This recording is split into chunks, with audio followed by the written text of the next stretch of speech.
안녕, 초정입니다. 25강이고요. 전강에 문제를 안 풀었습니다. 못 푼 게 아니라 안 풀었습니다. 그래서 전강에 특히나 개인적 정치 참여와 집단적 정치 참여를 구분하는 방법, 그리고 그 전에 정치 과정에 대한 정확한 접근하면서 50분을 잘 마무리했고요. 그 다음 이번 강에서는 거기에 해당하는 문제를 풀고, 그리고 이 강의의 제목과 마찬가지로 선거의 의미와 또 기능, 그 다음에 민주선거의 원칙까지 다루는 시간 갖겠습니다.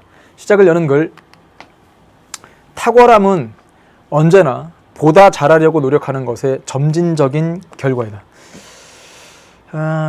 이 시작을 여는 글은요, 선생님이 총 그 명언집을 4개를 놓고 뽑아낸 건데, 뭐 인터넷 검색을 통해서 안 것까지 합치면 나름 공을 상당히 많이 들이면서 하나하나씩 매 강마다 선정을 하는데, 뭐 하다 보면 당연히 선생님이 뽑는 것이다 보니까 선생님이 좋아하는 그 문구들이 많이 뽑혀요.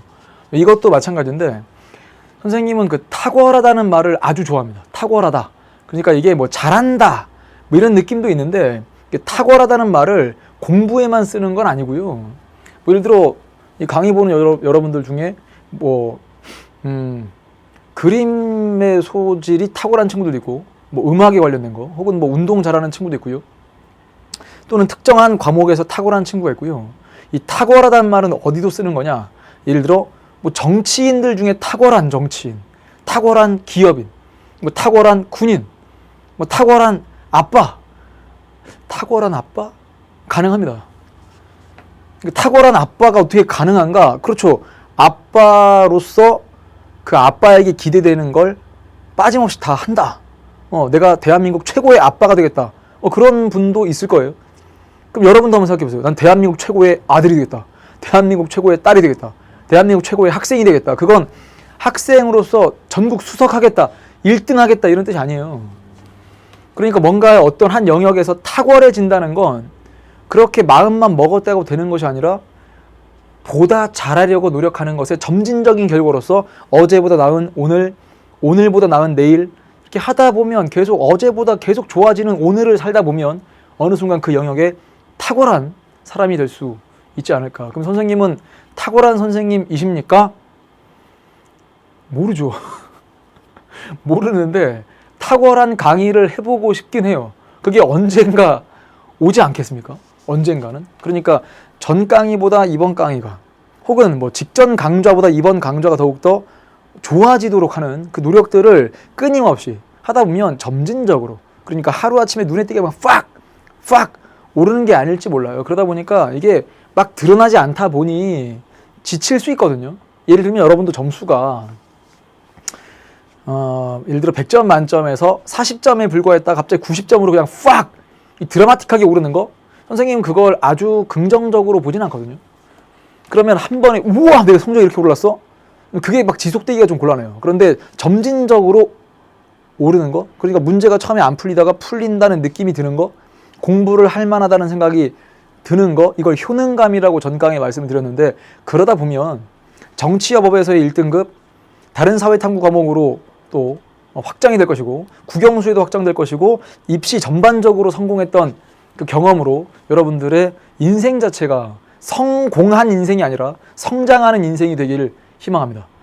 계속 성장해 나갔으면 좋겠습니다. 선생님도 더 이상 그 성장할 수 있는 나이가 아니지만, 그렇죠, 이제 신체적으로는 더 이상 성장하진 않지만 강의에선 성장할 수 있는 게 아직도 많이 남았다고 생각하기 때문에 더 열심히 노력하고 이런 점진적인 결과로서 좋은 강의 할 수 있도록 최선을 다하겠습니다. 자, 이번 강의 생각 열기. 이건 중앙선거관리위원회 홈페이지에서 그대로 갈무리를 한 겁니다. 네, 캡처라고 하더라고요. 갈무리.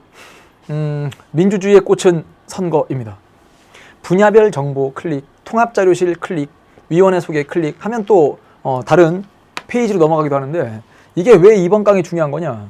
민주주의의 꽃은 선거입니다. 선거 파트 본격적인 시작, 이제 문제풀이 끝난 다음에 바로 할 건데요. 자, 이 문장을 계속 가슴에 새기고, 또 중앙선거관리위원회 홈페이지라는 것도 알아두시고, 또 하나는요, 분야별 정보 클릭했어요. 여기에 정당 정보도 들어가 있습니다. 잠깐만, 정당 선거관리위원회인데 이름이 정당관리위원회도 아닌데 왜 정당을 선거관리위원회에서도 다루지? 선거관리위원회에서 왜 정당을 관리할까? 그것도 선거관리위원회라는 이 헌법기관의 기능 중에 하나거든요. 이렇게 좀 폭넓게 배운다는 생각하시면서 이번 강 정치참여 문제풀이 할 거죠. 그 다음 선거의 의미와 기능, 민주선거의 4대 원칙인데 독특한 게 공정한 선거를 위한 제도, 이걸 미리 할까 합니다. 그래서 여러분 교재로는 내용 정리되어 있는 게 제일 뒤에 있거든요. 근데 좀 먼저 가져다 쓰면 딱 이번 강의 50분 내에 마무리가 될 거고, 문제는요 선거 파트 문제를 따로 푸는 시간을 마련했기 때문에 그때 가서 다 모아서 풀기로 하고요. 이번 강에서는 개념 중심으로 학습해 보죠. 바로 문제풀이 들어가기 앞서서 여러분 교재 68페이지에 선생님이 그 내용 정리 중심으로 하고 오른쪽에 그 날개 부분에 들어가 있는 날개. 선생님은 요거를 개념의 날개 이렇게 부르거든요. 개념의 날개. 그냥 이 책 편집할 때 오른쪽 또는 왼쪽에 조금 붙어 있는 거. 이런 의미에서 날개라는 말도 썼지만 여러분이 이런 개념을 장착을 해서 정말 이렇게 날아다녔으면 좋겠어요. 그런 뜻에서 개념의 날개라고 부르는데, 이 날개 파트에 보면 여러분 스스로가 그냥 혼자서 읽어나가기엔 조금 부담스러운 것들을 선생님이 소개를 하고 있는데요. 68페이지 오른쪽 시민의 정치 참여와 정치 문화라는 게 있어요. 여기도 학교에서 안 다루면 몰라도 다루게 됐을 때 꼭 낼 만한 것들이 있기 때문에 한번 정리를 해드릴까 합니다. 정치 문화란 한 사회 다수 구성원이 자신들의 정치 체제에 관하여 공유하고 있는 신념, 감정, 태도, 말이 너무 추상적이죠. 사회문화 공부하는 친구들도 분명히 있을 텐데 사회, 문화 아닙니까? 그럼 문화라고 하는 건 뭘까? 문화라고 하는 건 뭐 의식주 이런 것도 다 문화죠. 그런데 사람들의 사고방식, 가치관, 신념, 뭐 어떤 현상에 대한 태도, 이것도 다 문화라고 할 수 있습니다. 그러니까 정치 문화라는 건 어떻게 얘기할 수 있냐면, 예를 들어 한 나라의 인구가 100명이에요. 그럼 그 100명 중에 개개인별로 정치의 성향이 다르거든요. 그 정치 성향이라고 하는 게 무슨 뭐 진보적이냐 보수적이냐 그런 성향으로 측정할 수도 있지만, 여기서는 어떤 느낌이냐 이런 겁니다. 여러분 학교에 딱 적용을 시켜볼게요. 학생들 중에 예를 들어 총학생회장 선거, 뭐 학급회장 선거 언젠지에 관심도 없고 그 다음에 그냥 학교를 다니는 거예요.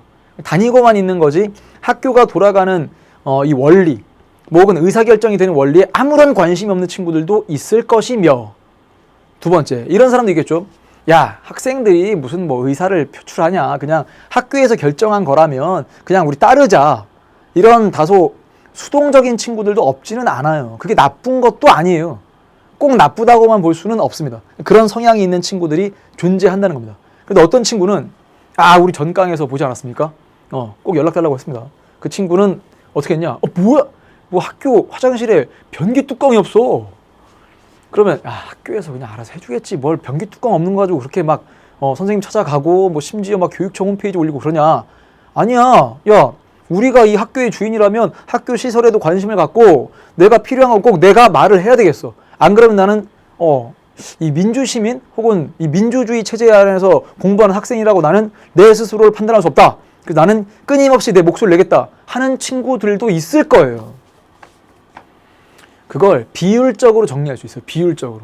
그래서 한 명 한 명의 성향을 비율적으로 나타내서 이런 성향 가진 친구가 몇 퍼센트, 저런 성향은 몇 퍼센트, 그런 성향은 몇 퍼센트 할 때 그 나라의 정치 문화가 비율적으로 어떤 정치 문화 가진 사람들의 비율이 높은지에 따라서 세 가지로 구분하는데, 이걸 개발한 학자들은 알몬드 버바.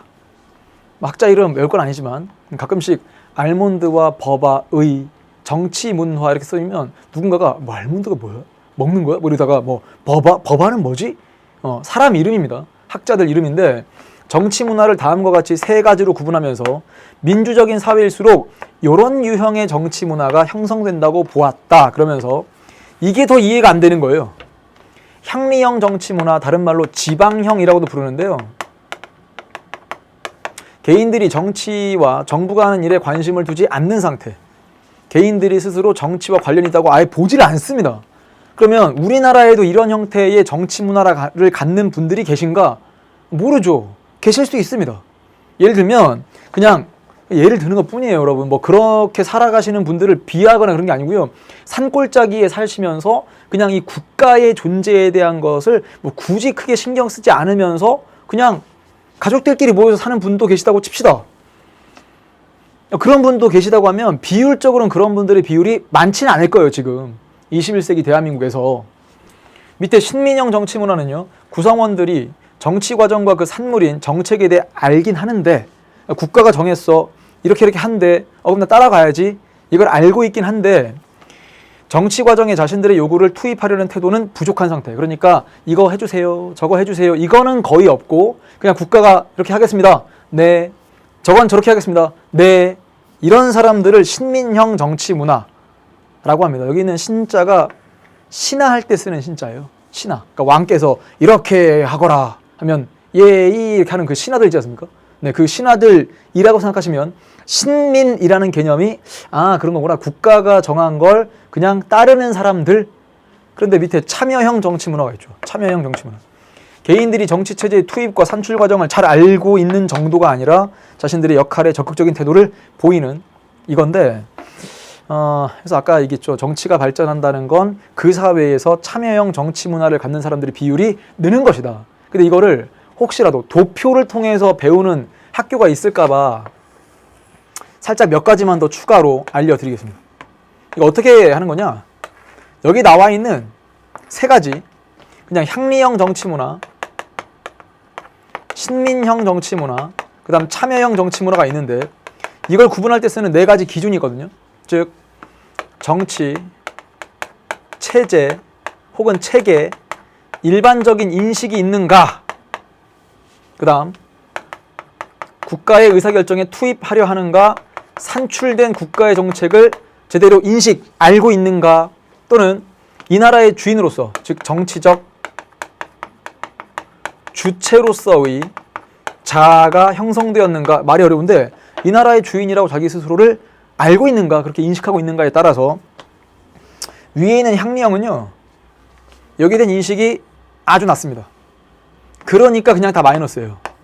이 정치체제의 일반적인 인식은 전강에 배웠잖아요. 투입, 산출, 환류의 이 시스템, 메커니즘을 알고 있나요? 여기에 대한 관심도 없고 모르기도 하니까 누구한테 투입하고 누가 결정한 산출에 반응을 하며 이 나라의 주인이 나다라는 인식이 상당히 떨어지겠죠. 그래서 앞에 게 마이너스면 다 마이너스입니다. 그 밑에 있는 신민형은요, 정치체제 일반적인 인식은 있어요. 이 국가에 대한 거, 그 다음 정책결정기구, 뭐 입법부, 행정부, 사법부가 나눠져 있고 거기서 법이 만들어지며 그 법이 집행에 옮겨지고 이런 것들을 알고 있는데 스스로 투입하려 하지 않습니다. 왜? 그냥 시키는 거, 시키면 시키는 대로, 하라면 대로 할 뿐이지 굳이 내가 뭔가 요구하고 투입하는 과정이 없어요. 거기에 대한 큰 관심이 없습니다. 여기에는 민감하게 반응하죠. 그래서 여기 나와 있는 플러스는 민감하게 반응한다, 마이너스는 민감하지 않다, 둔감하다, 이런 표현을 쓰기도 하는데 결국 여기가 마이너스입니다. 왜? 아니 이것 해달라, 저것 해달라에 대한 요구를 하지 않기 때문에 이 나라의 주인이 자기라고 생각하지 않습니다. 신하 같은 느낌이라고 했어요. 그럼 밑에 있는 참여형은 전부 다가 플러스입니다. 전부 다 플러스. 그래서 이 정치적 주체로서의 자아는 환류를 생각해 주시면 됩니다. 이렇게. 그러니까 신민형은 이거죠. 그냥 차려준 밥상을 큰 불만 없이 먹는 사람들, 이게 신민형입니다. 그런 친구들도 학교에 있을 수 있어요. 그래서 예를 들어 과거에는 이랬다고 칩시다. 권위주의 국가에서는, 독재 체제랑 좀 비슷한 표현으로 느낌을 살리시면, 권위주의 국가에서는요, 예를 들면 향리형 정치문화 10%, 그 다음 신민형 정치문화 70%, 참여형 정치문화 20%, 이런 식으로 비율적으로 신민형 정치문화의 특징에 해당하는 사람들이 압도적으로 많을 때, 이럴 때 권위주의 국가의 형태다, 이렇게 이야기하기도 하는데, 우린 민주주의니까 이런 사람이 10% 아직도 있다 하더라도 예를 들어 여기가 20%, 여기가 70%, 압도적으로 참여형의 정치문화 가진 사람들이 많아진다면 이걸 뭐라 한다고요? 네, 이걸 민주주의가 발전한다 라고도 이야기할 수 있다는 겁니다. 선생님이 몇 년 전인가요? 뭐 우리 EBS에 와서 그 당시에는 법과 사회 과목, 그리고 법과 정치란 과목 넘어갈 때부터 강의를 했는데, 그때 법과 정치 수업할 때 이런 얘기를 한 적이 있어요. 최적, 선생님의 혈액형은 무엇일까요? 혈액형. 근데 혈액형 잘 안 틀리더라고요. 네. 혈액형 뭔 것 같아 그러면 B형, A형, B형, O형, AB형. 초적은 참여형. 이렇게 해서 분위기가 상당히 뭐야? B형인 거야 뭐야? RH 마이너스, RH 플러스. 아니 나는 그냥 참여형. 나는 뼛속까지 그냥 피도 나는 참여형. 자, 일단 이 정도까지 정리를 하고요. 이제 문제를 풀 건데, 문제는 1번부터 7번까지 있는데요. A부터 C는 정치 과정과 관련한 개념이다. 이에 대한 옳은 설명. 사회의 다양한 요구가 표출되는 걸 이걸 투입이라고 하죠. 앞 글자만 적을게요. 정책 결정 기구가 정책을 수립하고 집행하는 거 산출. 산출된 정책에 대한 사회 평가 또 투입으로 연결되는 거 얘는 환류입니다. 입법부는 산출의 주체죠. 정책결정기구니까. 시민이 오히려 투입의 주체입니다. 정치적 무관심이 심할수록 B보다 A의 과정이 뚜렷하게 나타난다? 아니죠. 정치적 무관심이 심하면 A의 과정이 뚜렷하게 나타날 수가 없어요. 왜? 그냥 우리가 선거를 통해 뽑아놓고 그 뽑힌 대표들에게 맡겨놓고 투입을 잘 안 하려는 거. 그래서 그게 아까 봤을 때 권위주의적인 국가 형태에서 나타나는 신민형 정치 문화에 빠진 사람들 혹은 신민형 정치 문화를 갖는 사람들의 특징이라고 생각하시면 되고요. A 과정에서 지지를 많이 받는 정책일수록 B가 신속하게 이루어질 수 있다. 그렇죠. 무슨 말일까요? 야, 국민들이 원하는 게 이렇대. 압도적인 국민적 지지를 얻는 어떤 정책이 있다. 그럼 바로 법이 만들어지거나 또 정책이 집행될 수 있는 가능성이 커집니다. C는 A에 영향을 주지 못한다. 그럴 리가요. C. 환류는 새로운 투입. 언론의 자유가 제한될수록 투입과 환류의 기능이 위축되겠죠. 정답은 3번이고요. 다음 두 번째. 홍콩 시민들 대규모 집회. 땡땡 법안 철폐해야. 이 사례를 아예 그냥 국제뉴스에서 직접 들은 기억이 있는 친구들도 있을 텐데, 홍콩 시민들의 대규모 집회가 오늘 열렸다. 홍콩 시민들은 이 법안을 완전히 철폐해야 한다고 주장했고, 참가자들은 주최 측의 안내에 따라 검은 옷을 주로 입고 나왔고, 홍콩인들의 저항의 상징물인 우산. 환류 및 투입 과정이다. 정답. 선생님, 환류 및 투입 과정? 그렇죠. 그러니까 이 법안을 산출했죠. 정책결정기구가 산출을 했고, 거기에 대해서 야, 이런 말도 안 되는 법이 어딨어. 완전히 철폐해야 돼. 라고 평가를 내리면서 새로운 투입으로 이루어지고 있지 않습니까? 자, 그래서 환류 및 투입 과정이다. 시민단체를 통한 정치 참여? 시민들이라고 나와있지 시민단체를 구성하여 참여하고 있다는 정보는 없어요. 이 법안은 다수 시민의 요구에 의해 마련되었다라는 정보도 없지요. 정책결정기구의 최종적인 정책결정이 나타나 있다. 최종적인 정책결정이라기보다는 일단 법을 만들긴 했는데 이제 거기에 대해서 시민들의 성난 모습, 이렇게 저항의 상징문인 우산까지 펼쳐질 정도의 부정적인 피드백이 반영이 된다면 또 바뀔 수도 있지 않습니까? 시민들은 이익집단의 공익저해 행위를 비판하고 있다. 그런 내용도 나와 있지 않습니다. 이번 문제에서 시민단체라든지 이익집단은 전강에서도 말씀드렸지만 뒤에 가면 1시간 동안 또 충분히 배울 수 있는 주제이기 때문에 일단 시민단체는 공익을 추구하는 정치집단, 그리고 이익집단은 사익, 특수한 이익, 개별적인 이해관계 혹은 회원의 권익, 이걸 위해서 존재하는 집단이구나까지만 체크하시고 넘어가 보죠. 정답은 2번에 1번이고요. 3번, 4번 묶인 문제인데요. 정부 관계부처 합동 여름철 물놀이 안전대책 발표. 그렇죠. 이 여름철 물놀이 안전대책, 이런 정부 정책이 발표가 되면 물놀이 사고가 줄어들 수도 있고, 시민들이 훨씬 더 많이 주의하기도 하고, 이렇게 좀 환경의 변화가 생기기도 하지 않겠습니까? 행정안전부, 해양수산부, 문화체육관광부 등등 본격적인 여름철 물놀이 시기를 맞아 물놀이 사고 및 인명피해 최소화를 위한 여름철 물놀이 안전종합대책을 발표했대요. 이거 보니까 정부관계 부처, 정책결정기구가 직접 드러나 있지 않습니까? 그걸 산출이라고 하죠. 어려운 거 없고. 그러면 산출이라고 판단한 이유가 뭘까요? 이 정책결정기구라는 이 6글자를 활용을 해서 답을 적어보자. 그러면 여기 적을 수 있잖아요. 행정안전부, 해양수산부 등등은 정책결정기구가 되고, 정책결정기구가 말 그대로 정책을 결정했기 때문에 이 자체를 산출이라고 한다 라고 적어보시면 돼요. 그러니까 주어가 정책결정기구라는 걸 알 수 있는 근거가 여기 제시되어 있더라까지. 정부 관계 부처가 라는 말 나오죠. 그 다음 정책을 발표했다. 이런 정책, 물놀이 안전대책을 정하고 발표한 거니까. 다음은 바로 5번입니다. 표는 특정 정책의 결정 과정을 순서대로 나타낸 것이다. 시민들의 불만이 표출되었습니다. 땡땡당 국민 불만 해결을 위한 공식 당론을 결정합니다. 이거 정당이 하는 거예요. 정당이. 국회 의결, 반대 입장 표명, 지지 의견 표명. 집회와 달리 청원은 불만 표출의 수단이 될 수 없다. 아니죠. 집회도 그렇고 청원도 불만의 표출을 하기 위한 수단이 될 수 있습니다. 두 번째, 니은은 산출 단계. 이거 주의하자고 했습니다. 왜?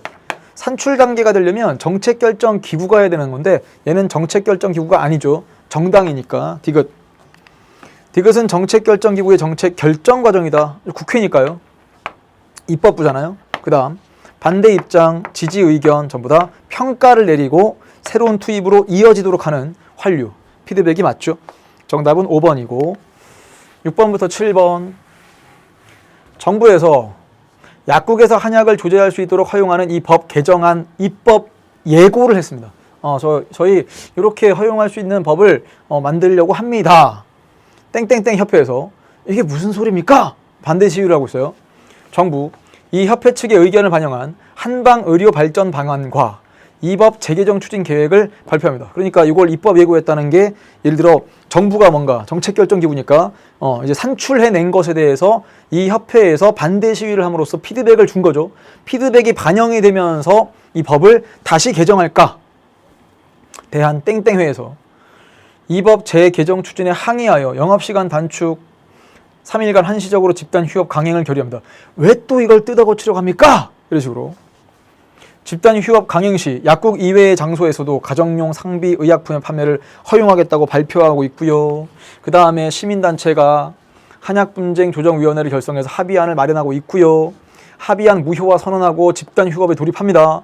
상황이 상당히 좀 긴박하게 흘러가는데 여론을 바탕으로 대한 땡땡회에 강경 대응하겠다고 또 발표를 하고 여론을 수렴하여 휴업 조기 철회. 원래 휴업을 더 길게 하려고 했는데 여론이 지금 우리에 대한 비판 강도가 상당히 높기 때문에 우리 국민의 뜻을 받아들여서 휴업을 일찍 끝내자.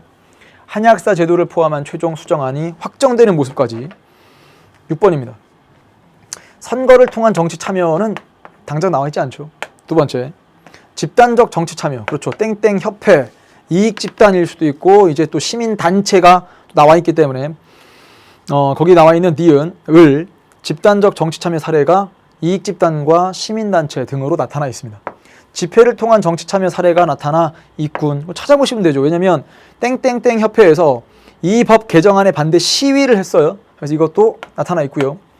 이익 집단의 사익 추구는 민주주의에 위배되는 행동이다. 그럴 리가요. 이익 집단의 사익 추구, 이익 집단이 무조건 나쁜 집단이라고 생각하시면 여러분은 이 정치와 법의 공부에 아주 중요한 하나의 원리를 잊게 됩니다. 무슨 말이냐? 이익 집단은 나쁜 집단이 아니죠.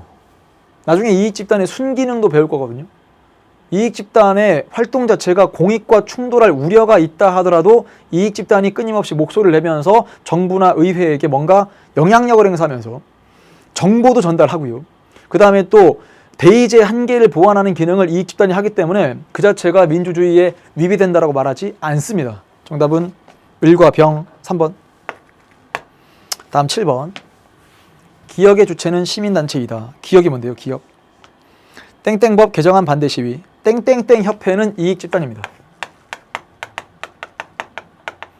두 번째, 디귿은 정책결정기구에 의한 산출 과정이다. 디귿이 뭔데요? 한약분쟁조정위원회를 결성하여 합의안을 마련한 것. 시민단체 이 활동은 시민단체가 정책결정기구가 아니기 때문에 산출이라고 부르지 않습니다. 얘는 환류 또는 환류가 다시 투입되는 모습이니까 환류 또는 투입이라고 정리를 해두시면 되고요. 산출이 틀렸습니다. 세 번째, 리을은 환류의 과정을 거치지 않은 정책이다. 리을, 한약사 제도를 포함한 최종 수정안. 아니죠. 산출한 거에 대한 또 피드백 받아보고 또 산출로 이어지고 또 받아보고 이런 과정들을 거치고 있습니다. 기역과 니은은 모두 정책에 대한 환류 과정이다. 기역, 그렇죠. 반대하는 시위. 그 다음에 니은, 야, 이런 재개정 추진 더 이상 하지 마세요 라고 하는 거 전부 다 환류 과정 맞죠? 디귿과 달리 리을은 투입 과정이다. 리을이 뭔데요? 한약사 제도를 포함한 최종 수정안이 확정되는 건 산출 과정이기 때문에 5번 틀렸죠. 7번의 정답 4번 골라주시면 되겠죠. 자, 이로써 3-1단원도 끝났습니다. 야, 대단원 3단원 들어온 지 얼마 안 된 것 같은데 벌써 중단원 하나가 끝났군. 이제 우리는 선거 파트로 갈 건데, 이 선거 파트는요 시작부터가 중요합니다. 그런데 이번 강의에서는 선생님이 아주 어려운 개념들을 마구마구 쏟아내려고 하지는 않을 거예요. 그래서 여러분 교재 몇 페이지인가요? 72쪽부터 나와 있는 내용 좀 정해드릴게요, 선생님이. 우선 72쪽의 선거의 의미, 의, 기능, 민주선거의 4대 원칙까지 할 거예요. 그거 하고 나면 바로 선거제도 분석이라기보다는 저 뒤에 그냥 읽고 풀 수 있는 문제, 읽고 간단하게 정리할 수 있는 내용이 저 뒤에 가면 76페이지 밑에 공정한 선거를 위한 제도가 나오거든요. 그 내용이 그냥 단순하게 쉬운 내용을 이번 강의에다 정리하고 어려운 걸 다음 강부터 하겠다라는 선생님의 의도가 아니고, 공정한 선거를 위한 제도와 민주선거의 원칙을 함께 정리할 때 아주 좋은 접근법이 나오기 때문에 이렇게 여러분 생각으로는 뭐야 순서대로 하시지, 순서대로 하는 것만이 꼭 중요한 건 아닐 수 있기 때문에 묶어서 설명을 해보겠습니다. 자, 우선 선거의 의미와 기능. 1번 선거란 무엇? 선거의 의미. 대표자 뽑는 거죠. 대표자를 선출한다는 점에서 뭐와 비교를 해야 되느냐, 이건 전 강에서도 말씀을 드렸는데 국민투표와 다른 겁니다. 근본적으로도 다르다라고 말할 수 있습니다. 선생님 왜 근본적으로 다른데요? 대표자 선출하는 거니까 이쪽은 간접민주정치, 대의제를 기초로 하고 있고요. 오른쪽 국민투표는 직접 민주정치의 요소라는 걸 잊으시면 안 됩니다. 다음 두 번째, 이런 선거는 어떤 기능을 하나요? 선거의 의, 뭐 혹은 기능. 위에 있는 거 그대로 한번 가져다 쓸까요? 대표자를 선출하는 기능. 그러네요. 자, 그러면서 그런 대표자에게 정당성도 부여하고요. 뿐만 아니라 정당성을 부여함과 동시에 권력을 통제하기도 합니다. 여러분 이게 어려운 게 아니고요. 일단 한번 적어보죠. 권력을 통제하기도 한다. 뿐만 아니라 여론을 반영하죠. 여론이라고 적을 때도 있고 국민의 의견을 반영한다 이렇게 이야기하기도 하고요. 혹은 선거에 참여함으로써 야, 이 나라의 주인이 우리가 맞구나, 주권의 의식을 높인다, 주권자로서의 의식을 높인다, 이렇게 요약해서 정리할 수 있습니다. 그게 바로 우리 교재 보면 국민주권 실현, 주권의식을 높인다. 대표자 및 정치 권력에 대한 통제, 정책 결정의 정당성과 권위를 부여한다, 정당성 부여. 정치교육의 장, 그렇죠. 그래서 혹시 여러분 어릴 적에 부모님이랑 함께 손잡고 부모님이 선거에 투표에 참여하실 때 같이 가본 적 있나요? 그것도 의미가 있죠. 왜? 민주주의 교육의 학습장이 될 수 있으니까. 그래서 거기 정치교육의 장이다. 그만큼 이 선거가 이 민주주의, 특히나 대의제, 간접민주정치, 대의제가 성공할 수 있는 것인가의 판단이 이 선거에서 중요하게 갈릴 수 있거든요. 그리하여 민주주의의 꽃은 선거입니다. 민주주의의 꽃은 선거입니다라는 말이 나올 정도 아니겠습니까? 그래서 위에 선거의 의미, 국민이 자신을 대표하여 국가를 운영할 공직자를 투표로 뽑는 행위. 그래서 이 투표라는 말과 선거라는 말을 아예 동의어로 가져가지 말자고 했죠. 왜? 국민투표라는 말도 있으니까. 대의민주주의에서 국민이 정책 결정에 참여하는 가장 기본적인 행위다. 그래서 선거의 의의와 기능을 쭉 설명할 때 지금 72페이지 이 전반부까지 내용 정리가 끝났고요. 가장 중요한 건 여러분 뭐니 해도 여기에요. 여기 3번. 민주 선거의 원칙이 있죠. 빅 4가 나옵니다. 4대 원칙.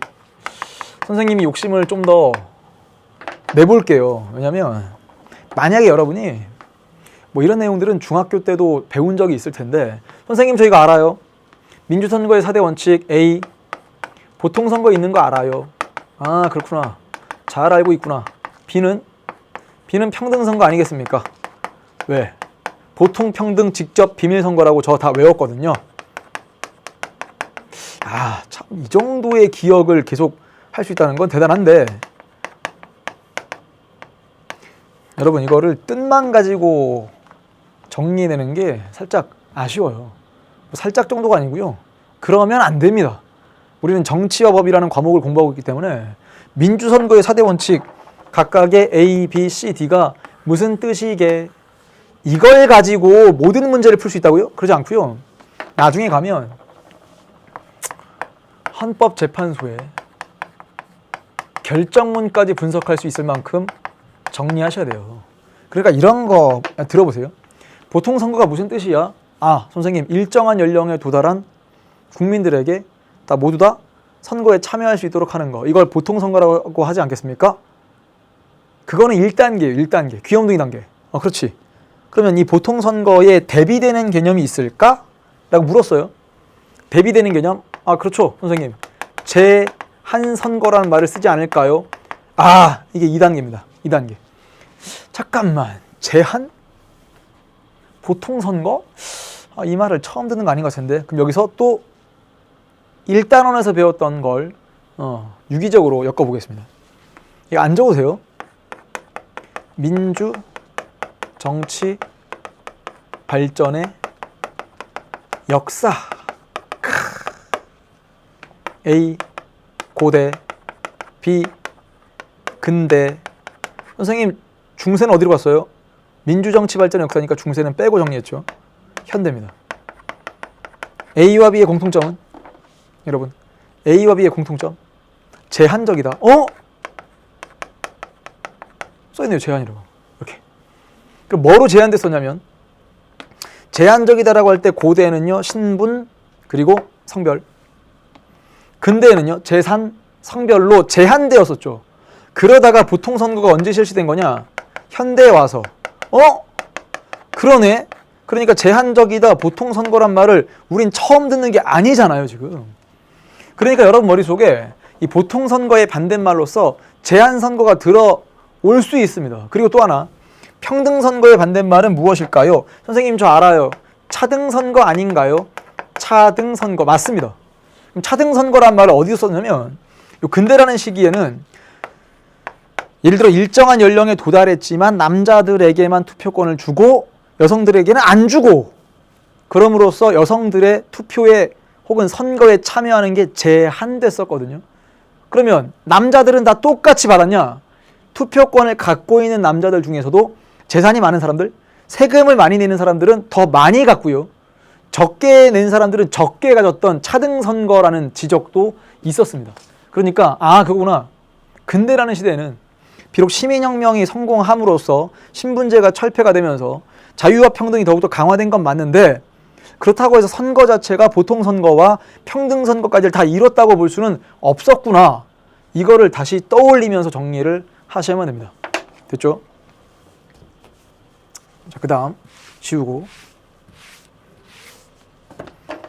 직접 선거의 반대말은 뭘까요? 이건 간접 선거 라고 할 때도 있고, 뭐 어떨 때는 대리 선거라는 개념을 쓸 때도 있거든요. 일단 적어 보겠습니다. 그러니까 이거죠. 직접 선거라고 하는 건, 야, 중간에 누군가를 거치지 말고 너의 의사표시를 직접적으로 할 수 있어야 그게 민주적인 선거 아니겠어? 라는 뜻이고요. 비밀 선거의 반대 표현은 공개 선거입니다. 그러니까 내가 어떤 후보자를 지지하는지, 어떤 정당을 지지하는지를 알릴 필요가 없죠. 알려서도 안 되죠. 예를 들면 심지어 재판이 열렸어요. 그래서 검사가 와서 그 당시 선거에서 누굴 지지하셨습니까? 얼른 밝히세요. 왜요?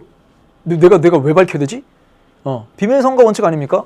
그래서 검사가 묻지도 않겠지만, 만약에 묻는다 하더라도 이야기할 이유가 전혀 없습니다. 이게 바로 비밀 선거의 원칙인데, 이 정도의 의미만 가지고는 문제를 풀 수 없기 때문에 선생님이 이걸 응용할 수 있도록 도와드릴 테니까 우리 교재 한번 읽어보겠습니다. 재산, 교육 수준, 성별 등을 이유로 선거권을 제한하지 않고 일정한 나이에 달한 모든 국민에게 선거권을 부여하는 게 보통선거라면서요. 그러니까 보통선거 원칙이 지켜지지 않는 건 어떤 거냐? 예를 들어서 여기에 A라는 집단이 있습니다. 여기는 B라는 집단이 있어요. 이런 거죠. 같은 연령에 달했는데, 즉 비슷한, 그러니까 같은 연령인데 A 집단에게는 선거권을 주고 여기는 안 줍니다. 그럼 B 집단은 뭐라고 표현할 거냐? 이건 정치 참여를 제한받는다라고 이야기합니다. 그러다가 나중에 안 주던 걸 주게 됐어요. 이렇게.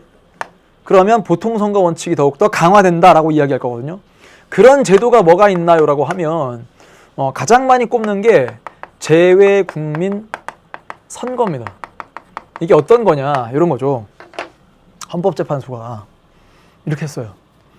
야, 우리나라 헌법 제24조에 보면 대한민국 모든 국민은 법률이 정한 바에 따라 선거권을 갖는다고 했는데 그 전까지 어떻게 했냐?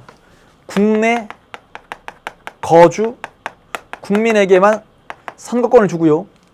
해외 거주, 즉 재외 국민이죠. 외국에 사는 국민들에게는 투표권을 안 줬어요. 그러다가 이제 야, 왜 재외 국민들한테 안 주냐? 이제 투표권을 줘라 해서 재외 국민 선거가 도입이 됐습니다. 그래서 대통령 혹은 국회의원 중에 일부를 뽑을 수 있게 됐거든요. 그렇다면 이건 보통선거 원칙이 더욱더 강화된 것이다 라고 여러분이 문제를 풀어주셔야 됩니다. 이것만 있는 건 아니고 이런 것도 있어요. 선상투표제라는 게 있거든요. 이건 뭐냐? 설마 선생님, 선상투표제? 배 위에서 투표한다고요? 아, 그럼요. 가능합니다. 배 위에서? 한강의 유람선 위에서?가 아니고 한강의 유람선 위에서 왜 투표를 합니까? 그게 아니라 투표일에 원래 자기 주소지에 거기 투표소에서 투표를 하는데 예를 들어서 원양어선을 타고 저 먼 바다에서 이제 조업을 해야 되는 그런 분들에게는 그날 투표하러 오세요. 그럼 예를 들어 4월 중순에 투표일이 있는데 투표권 행사하기 위해서 그 큰 배를 다시 자기 주소지로 가기 위해서 우리나라로 와요. 물살을 헤치면서 난 투표권 행사해야 돼 이러면서 올 수 있을까요, 과연? 쉽지 않겠죠. 그래서 선상투표제라고 하는 것은 그런 원양어선 등에 그 어선에서도 투표를 할 수 있도록 하는, 그러니까 실질적으로 투표권이 인정되지, 그러니까 실질적으로 투표권이 없는 거랑 마찬가지인 그런 분들에게도 국가가 투표권을 행사할 수 있도록 돕겠다라는 거니까 이게 선상투표제거든요. 그러니까 재외국민 선거와 선상투표제라는 이런 제도를 통해서 보통선거 원칙이 더욱더 강화된 거구나 까지는 체크할 수 있어야 됩니다. 다음 두 번째, 평등선거는 어떻게 하는 거냐? 여기도 주고 여기도 주긴 하는데 예를 들면 여기는 3장을 줘요.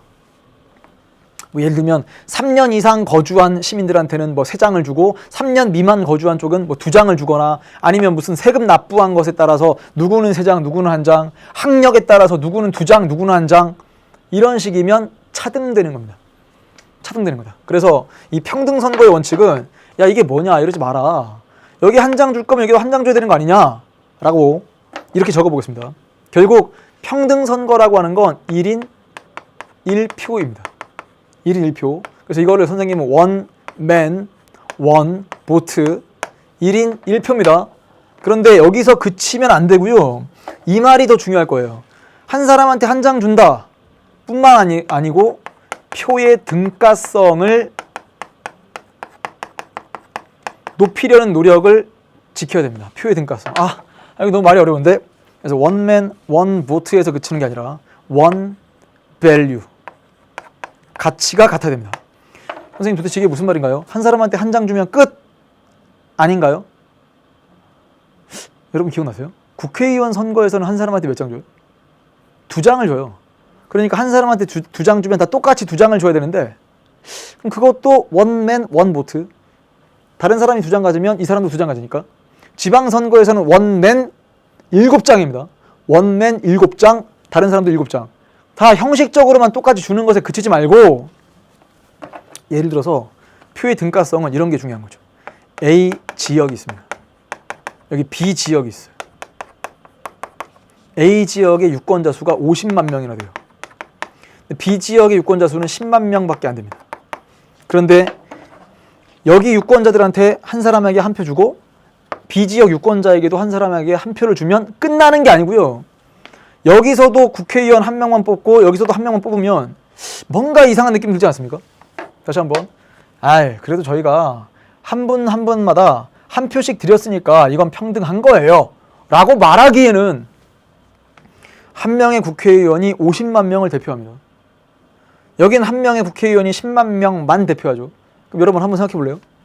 A 지역과 B 지역 중에 어디에 유권자의 한 표의 가치가 더욱더 클까요? 여기 있는 유권자의 한 표의 가치는 단순하게 생각해도 50만 분의 1밖에 안 됩니다. 여기는 10만 분의 1이죠. 그러니까 산술적으로 해도 A 지역에 비해 B 지역의 유권자의 한 표의 가치가 5배예요. 50만 분의 1, 여기 10만 분의 1이니까. 야, 그럴 때는 이건 너무 한 표 한 표마다의 가치가 똑같지 않은 성향이 너무 심하지 않냐. 표의 등가성의 원칙에 심각한 훼손이다. 그래서 헌법재판소가 이렇게 하는 거죠. 야, 10만 명당 한 명을 뽑기로 했으면 최대한 예를 들어 뭐 15만 명 이렇게, 여기도 뭐 15만 명 이렇게, 또 여기 10만 명 이렇게, 10만 명, 10만, 10만, 15, 15 최소한 이렇게 뭐 한 4명을 뽑아주거나, 산술적으로 생각하면 10만 명당 한 명이면 그냥 다 10만 명당 한 명을 뽑거나 해야 되는데 그게 생각처럼 쉽지는 않거든요. 그러니까 어떤 한 구간을 두고 가장 유권자가 적은 곳과 가장 유권자가 많은 곳 2배까지 차이 나게 하지는 말자. 어떻게 하면 이렇게 좀 편차를 줄일까? 그래서 얘를 지우면서 표의 등가성을 높인다는 건 인구 편차를 줄이겠다는 뜻입니다. 이 말까지는 반드시 알아들으셔야 됩니다. 다시 한번. 표의 등가성이 높아진다는 건 각 지역마다의 한 표의 가치가 실질적으로 같아지려면 어떻게 하면 인구 편차를 줄일까? 달리 말해볼까요? 인구 편차가 줄는다는 건 인구의 비례성이 높아진다는 거거든요. 이렇게. 그러니까 선거구를 짤 때 그렇게 머리가 복잡한 거예요. 왜 그럴까요? 선거구를 짤 때. 왜냐면 아까 보셨지 않습니까? 이렇게 해서 여기 50만 명 있어요. 아, 선생님 골치 아프니까 그냥 딱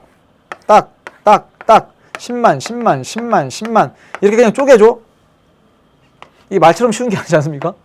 아니 무슨 뭐 이게 피자의 5분의 1 조각을 내듯이 한 지역을 그냥 5분의 1 쪼개기에는요, 선거의 단위가 되는 지리적 범위를 선거구, 뭐란다고요? 다시 한번, 선거의 단위가 되는 지리적 범위를 선거구라고 하는데, 그 선거구가 이렇게 단순하게 그냥 5분의 1씩 나눠 이렇게 정의지 않죠.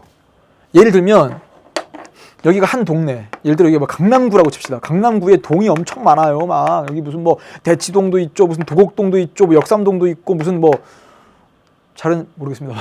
어쨌거나 강남구에 여러 동들이 있어요. 그거를 그냥 후악 자른다고 되는 게 아니지 않습니까? 어딘가에는 또 예를 들어서 아파트 단지가 상당히 많은 곳은 인구가 많고 어딘가는 또 적은 곳도 있겠죠, 상대적으로. 그러다 보니까 선거구를 어떻게 획정하는지가 참 머리가 아플 텐데, 최대한 인구 편차를 줄여보자 라는 게 평등선거의 원칙이구나까지 기억하시고요.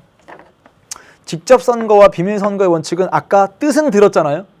뜻은 들었죠. 근데 그것만으로 문제를 풀 수가 없기 때문에 우린 지금 용기를 내어 이렇게 한 다음에 적어놓고 할 게 있습니다.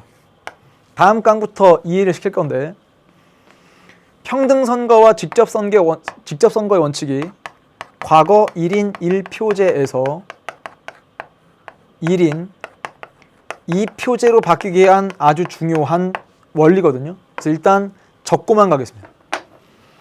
어디까지만 적을 거냐? 과거에는 국회의원 선거에서 후보만 뽑았던 시절이 있는데, 이게 2000년 선거까지거든요. 16대 선거. 그런데 2004년 17대 선거부터는 후보와 정당을 별도로 선택할 수 있습니다. 이렇게 바뀌게 된 배경이 평등선거와 직접선거 원칙이구나까지 정리하시고요. 이번 강 완강 코드를 이렇게 소개해 볼까 합니다. 보여주세요. 띠링. 민주선거의 4대 원칙을 정리해 봅시다.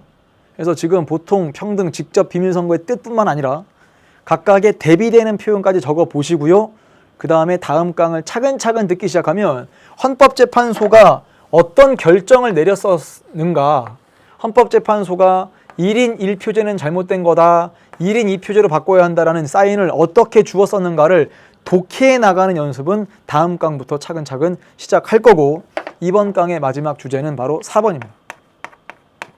공정한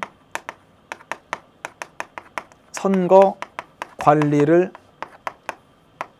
공정한 선거를 위한 제도. 위한 제도. 여기에는 크게 A, 선거구 법정주의가 있습니다. 선거구 법정주의. 이건 아까도 얘기했죠. 선거의 단위가 되는 지리적 범위를 선거구라고 하는데 그걸 법률로서 정한다는 뜻입니다. 법률로서. 그래서 선거구를 법률로서 정한다. 법률로 서라고 할까요? 법률로서입니다. 정함. 이렇게. 그럼 선거구를 법률로서 정한다는 거니까 선거구 법정주의인데 이게 왜 의미가 있냐면 여기 있는 법률을 누가 만들어요? 국회가 의결하는 거다 라고 적어두고요. 선생님 꼭 이렇게 해야 됩니까? 그렇죠. 안 그러면 특정 정당이나 특정 후보자에게 유리하도록 선거구라는 것을 그냥 마음대로 짜버릴 수 있거든요. 그런 현상을 뭐라고 부르냐면 게리맨더링이라고 부릅니다. 결국 그런 현상을 방지하기 위해서라도 선거구를 특정 후보나 특정 정당에게 유리하지 않게 공정하게 써있죠. 공정하게 짤 수 있도록 선거구를 법률로서 정한다 까지 살려두시고요. B는 선거공영제라는 게 있어요. 선거공영제라는 말은 여러분 공영주차장 이런 거 들어봤죠? 공영주차장은 국가나 지방자치단체 이런 공공기관에서 운영하는 주차장을 공영주차장이라고 불러요. 그러니까 선거라고 하는 것은 공영돼야 됩니다. 즉 민영하는 게 아니고요. 그러니까 선거라고 하는 것은 무슨 기업이 운영하는 국가제도가 아니고 공영제도다. 그러면 선거공영제를 통해서 우린 뭘 알 수 있냐? 첫 번째, 선거관리위원회라는 국가기관이 이걸 담당을 한다는 거 하나 정리해 두시고, 두 번째는요, 선거 비용의 일부를, 전부는 아니고 이걸 국가에서 부담하는 제도. 그래야만 선거가 공정하게 유지가 되겠죠. 능력은 있는데 돈이 없어서 후보자가 선거운동을 제대로 못하다가 나중에 국민의 선택을 못 받았다. 이건 국가적 차원의 손실일 수도 있기 때문에 그렇구나. 선거 비용의 일부를 국가에서 부담하게 함으로써 그런 유능한 정치 신인들을 발굴하겠다. 더불어서 선거관리위원회라는 이 헌법상의 조직을 두고 선거를 공정하게 운영할 수 있도록 하겠다. 그래서 중앙선거관리위원회가 있고요. 지방선거관리위원회가 있죠. 특히나 중앙선거관리위원회는 위원이 9분이 계신데 잠깐만 들어본 적 있는데 그런 중앙선거관리위원회 위원 9분들 중에 3명을 대통령이 임명, 3명은 국회에서 선출, 3명은 또 대법원장이 지명. 요건 우리 그전에 국가기관 할 때 정리를 했었으니까요. 자, 일단 이 정도까지 하시면 이번 강의 뼈대를 잡을 만큼 개념 정리는 다 되었습니다. 그럼 선생님이랑 이제 약속을 합시다. 여러분들은 뒤에 가면 읽기 자료가 73페이지에 선거와 정치 권력의 정당성 나와 있거든요. 이거를 다 읽은 채로 다음 강을 꼭 들으셨으면 좋겠습니다. 자, 선거 공영제 효과까지 자료 탐구 6번째까지 읽어 오시면 다음 강에서 추가적인 얘기를 하면서 우리 바로 다음 주제죠. 선거제도의 유형과 특징을 정리해 볼까 합니다. 여기가 만만치 않을 겁니다. 근데 선생님이 또 특단의 방법을 마련하고 올 테니까 재밌게 들을 수 있도록 강의 설계할 테니까 기대 많이 해주시고요. 다음 강에서 또 웃는 얼굴로 만나죠. 최재기였습니다. 안녕!